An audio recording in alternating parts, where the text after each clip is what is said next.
बोल प्रेम सोम श्री सद्गुरु महर्षि में परमहंस महाराज जी की जय। गुरुदेव का प्रवचन जग समुंदर मधी को धारा। प्रोफेसर डॉक्टर बनारसी शास्त्री जी महाराज के वचनों में। धर्मानुरागी प्यारी जनता, जग समुंदर या भव सागर को दुख रूप माना गया है। संसार और शरीर दुख रूप है, अतः है। महर्षि पतंजलि के अनुसार विवेक युक्त व्यक्ति के लिए संपूर्ण संसार दुख रूपत है। इसमें 4 प्रकार के दुख होते हैं: परिणाम, ताप, संस्कार और गुण वृत्त निरोध। सांसारिक सुख परिणामत दुख है। अज्ञान के कारण मनुष्य विषयों का भोग करता है, परंतु भोग करने से भोग की पिपासा शांत नहीं होती है। भोग और तृप्त वासना के कारण बढ़ता ही जाता है। भोगों के बढ़ने के साथ दुख भी बढ़ता जाता है। इसलिए महर्षि ने बतलाया है कि संसार के सभी भोग परिणामत रोग या दुख है। लोभ और मोह के कारण मनुष्य दूसरे का अपकार करता है, हिंसा करता है, कष्ट पहुंचाता है, परंतु इनसे वह स्वयं दुख पाता है। लोभ और मोह के वश में होकर किए गए कार्य दुख है। इष्ट और अनिष्ट की इच्छा से हम कोई कार्य करते हैं, इनसे हमें अच्छे या बुरे फल की प्राप्ति होती है। इस प्रकार अच्छे या बुरे फलों को भोगते हुए हम संसार में भटकते रहते हैं, क्योंकि इन कर्मों के कारण ही हम जन्म और मरण के चक्र में घूमते रहते हैं। कर्म का फल तो मिल जाता है, परंतु कर्म का संस्कार नष्ट नहीं होता। सभी संस्कार अंत में दुखदायी सिद्ध होते हैं। इससे ही संस्कार का दुख कहा गया है। संसार में सभी पदार्थ त्रिरूपात्मक है, अर्थात सुख, दुख और मोह उत्पन्न करने वाला है। दुख तो स्वयं दुख है, मोह भी दुख है, सुख भी अस्थायी है तथा क्षणिक है, अतः वह भी दुख रूप है। इस प्रकार विचार करने पर सभी सांसारिक पदार्थ दुख रूपत सिद्ध होते हैं। इसे ही गुणोवृत्त निरोध दुख कहा गया है। इस प्रकार महर्षि पतंजलि ने ज्ञानी और विवेक युक्त प्राणी के लिए संपूर्ण संसार को दुख रूप बतलाया है। हम संसार में फल की कामना से किए गए जिन कार्यों को देखते हैं वे कल्याणकारी नहीं दिखाई देते हैं। यदि विचार ही किया जाए तो पुण्य कर्म रूपी जो स्वार्णादिक फल है वे भी भय रूप ही दिखाई देते हैं। महापुण्य कर्मों द्वारा संचित विषय भी अंत में विषयजनों के दुखदायी ही सिद्ध होते हैं। इस संसार को ही हम भव सागर अथवा जग समुद्र कहा गया है, जिसमें हम अपने शुभ कर्मों के अनुसार आते जाते हैं। इसी को आवागमन भी कहा गया। यही आवागमन दुख है। आवागमन सम दुख दूजा है नहीं जग में कोई, इसके निवारण के लिए प्रभक्ति करनी चाहिए। यानी संसार रूपी समुद्र में हम कब से गोता लगा रहे हैं, कहाँ नहीं जा सकता। जब से यह सृष्टि बनी है तभी से हमारा आना जाना लगा हुआ है और हम नाना प्रकार के दुखों को झेल रहे हैं। यह संसार जिसमें हम लोग रह रहे हैं, यह समुद्र की अथाह जल राशि से घिरा हुआ मृत्तिका पिंड से दृश्य और इसी भूखंड के लिए राजा महाराजा आपस में लड़ते रहे हैं और व्यर्थ की छीना झपटी और मार काट मचाते रहे हैं। ऐसे लोगों से कुछ पाने की आशा रखने वाला व्यक्ति नराधाम है। इस संसार रूपी इस और सार संसार रूपी सागर के मध्य कौन हमारे आधार स्वरूप है, किनसे हम अपना कल्याण की आशा कर सकते हैं। भगवान राम प्रजाजनों को उपदेश देते हुए कहा है कि संसार रूपी समुद्र को पार करने के लिए मनुष्य का शरीर नाव है और मेरी कृपा यानी राम की कृपा, परमात्मा की कृपा है, अनुकूल वायु है। इस दृढ़ नाव को मल्ला सद्गुरु है, दृढ़ नाव का मल्ला सद्गुरु है। ऐसे दुर्लभ सहज मनुष्य को सहज की प्राप्त है, जो मनुष्य भव सागर पार होने के ऐसे साज समानों को पाकर भव सागर पार नहीं करता है। वह कृघन नीच बुद्धि आत्मा हिंसक की गति में जाता है। अयोध्या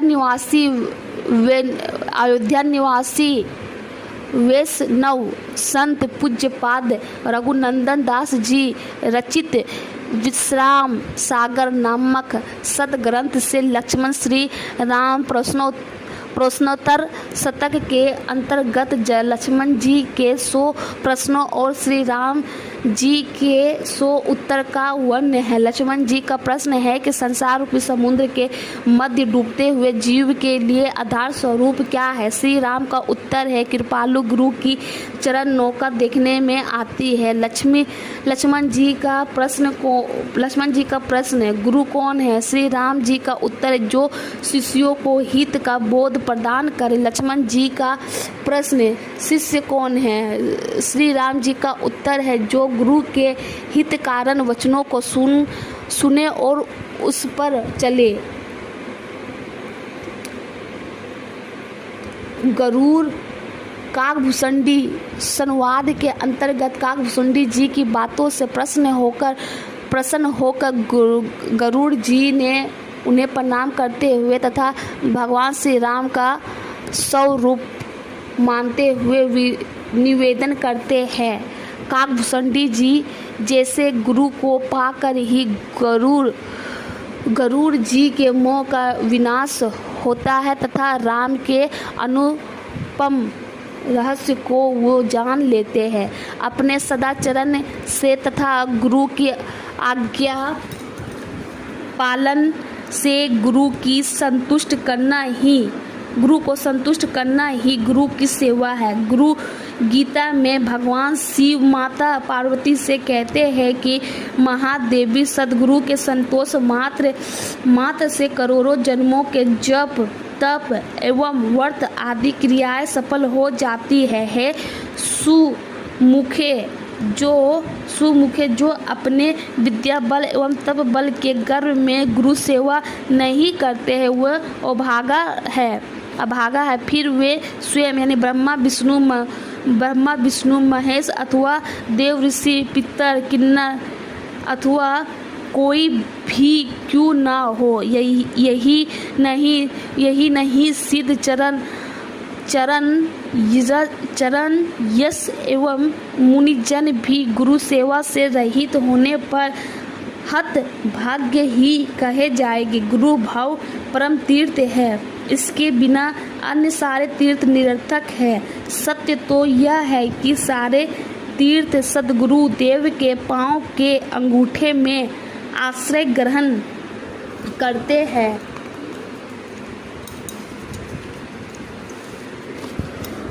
गुरु भक्त महात्मा कबीर जो देख कर संसार वासियों से कहते हैं कि जब मैं भव सागर से पार होने के मार्ग को भूल गया था तब सद्गुरु महाराज ने योग की युक्ति बताई। मैंने सांसारिक पाखंड पूर्ण क्रिया कर्म तथा आचार व्यवहार को त्याग दिया, तीर्थों में स्नान करना भी छोड़ दिया। जब सारी दुनिया इस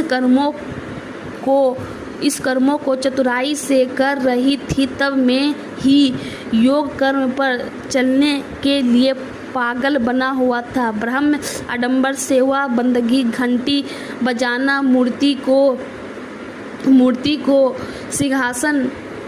सिंहासन पर स्थापित कर फूल चढ़ाना आदि को भी मैंने त्याग दिया। हरि यानी परमात्मा तप में देह को जलाने से नहीं प्रसन्न होते हैं। धोती उतारकर लंगोटी धारण करने तथा पांचों इंद्रियों के दमन कर लेने पर भी परमात्मा नहीं रिझते हैं। संसार से विरक्त रहकर हृदय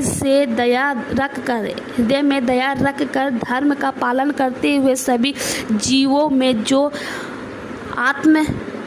आत्मवर्त भाव देखता है उसी को अविनाशी परमात्मा मिलते हैं। सांसारिक उलझन और कुछ शब्द को जो त्यागता है तथा जो गर्व अहंकार को छोड़ता है, गुरु भक्ति के दीवाने संत कबीरदास जी महाराज कहते हैं कि उन्हीं को सत्य नाम की प्राप्ति होती है। उपदेश श्रवण करने से मनुष्य गुणों के सागर की हाथ पा लेता है। गहन से गहन गुणों को दृढ़ता पूर्वक ग्रहण कर लेता है। मनुष्य शेख, पीर और बादशाह बन जाता है अथवा यह जान जाता है कि धार्मिक तथा सांसारिक दोनों क्षेत्रों का नेता एक साथ कैसे बना जाता है। गुरु का उपदेश श्रवण करने से अंधे को भी रास्ता सूझ जाता है। उसे सुनने से वह अनंत यानी भव सागर की भी थात पा लेता है। नानक कहते हैं कि ऐसे भक्त जन सदा फलफुल्लित रहते हैं, उनके सारे दुख और पाप नष्ट हो जाते हैं। गुरु अमरदास जी के अनुसार गुरु के मिलने से परमात्मा मिलन का मार्ग सुगम हो जाता है। सद्गुरु परमात्मा से मिला देते हैं और गुरु अपनी आज्ञा उपदेश का रहस्य प्रकट कर परम तत्व से परिचय करा देते हैं। गुरु बतलाते हैं कि परमात्मा से जो डर कर चलता है वह सत्य रूप परमात्मा के प्रेम में लोलीन हो जाता है। वह परमात्मा रूपी मणि से अनायास ही मिला देते हैं। परमात्मा से बढ़कर कोई अनमोल मणि नहीं है। गुरुदेव की कृपा प्राप्त होने पर साधक अगम अगाध परमात्मा को देख लेता है। वह भक्तों के हृदय में ज्ञान रूपी दीपक जला देते हैं। वस्तुतः गुरुदेव की कृपा पाए बिना प्राणी परमात्मा रूपी अमृत को पाने से वंचित ही रह जाएगा। वह आवागन के चक्र में पड़ा रह जाएगा। सद्गुरु से सार शब्द का ज्ञान पाकर प्राणी हरि रस अर्थात राम रस को प्राप्त करता है। यह रस अमृत है। गुरु मुख विचार करके इसे ग्रहण करते हुए दादू दयाल जी ने कहा है कि गुरु दादू दयाल के प्रिय शिष्य स्वामी सुंदरदास जी महाराज जोड़ देकर कहते हैं कि संसार सागर से पार उतरने के लिए सद्गुरु दादू दयाल जी आए। हरि यानी परमात्मा स्वयं गुरु रूप में जीव के उद्धार के लिए इस धराधाम पर पधारे। राम नाम यानी सत्य नाम का उपदेश देकर उन्होंने भ्रम को दूर भगाया। ज्ञान, भक्ति और वैराग तीनों को दृढ़ किया। हरिपंथ से विमुख जीव को सन्मुख किया। सांसारिक पाखंड पुण्य क्रियाओं की मिथ्या बताकर प्रभु को सत्य बतलाया। मिथ्या माया सपनी जो समस्त जग को ग्रस रही थी, गुरु मंत्र रूपी संजीवनी से सबको अमर किया और भवसागर की काली धारा में डूबते हुए प्राणी को पकड़ कर ज्ञान रूपी नौका पर चढ़ाया तथा परमार्थ पद तक पहुंचाने का पावन कार्य किया। जैसे कुशल नाविक सागर में डूब रही नौका अथवा जहाज को खेव कर किनारे लगाता है, उसी प्रकार भव सागर में डूबते हुए प्राणी को गुरुदेव धैर्य बांधते हुए पार लगाते हैं, अर्थात आवागमन छुड़ाते हैं। ऐसी अमित गुण वाले गुरुदेव जीवन के सारे कार्यों को चलाते हैं, कभी भी उनके गुण का अंत नहीं होता। वे अपनी सिद्ध वाणी से प्राणी के सांसारिक भय या भ्रम को दूर करते हैं, वे अखिल परमात्मा को लखा देते हैं। संसार में गुरु से बढ़कर हितकारी कोई नहीं है। सुंदरदास जी महाराज के वचनों में है, बूढ़त भवसागर में आई के बंधुआ धीर, पारहु लगाई देत नाव को जयु खेव सो। पर उपकारी सब जीवन के सारे काज कबहु न आवे, जाके गुण ही को छेवा सेव सो। बचपन सुनाई भय भ्रम सब दूर करई, सुंदर दिखाई देत अखल अभय सो। औरहु स्नेही हम नीके करी देखे, सोधी जग में न कोऊ हितकारी। अतः गुरुदेव का सत्संग भजन करे, आपका कल्याण हो। बोल प्रेम से ओम श्री सद्गुरु महर्षि में ही परमहंस महाराज जी की जय।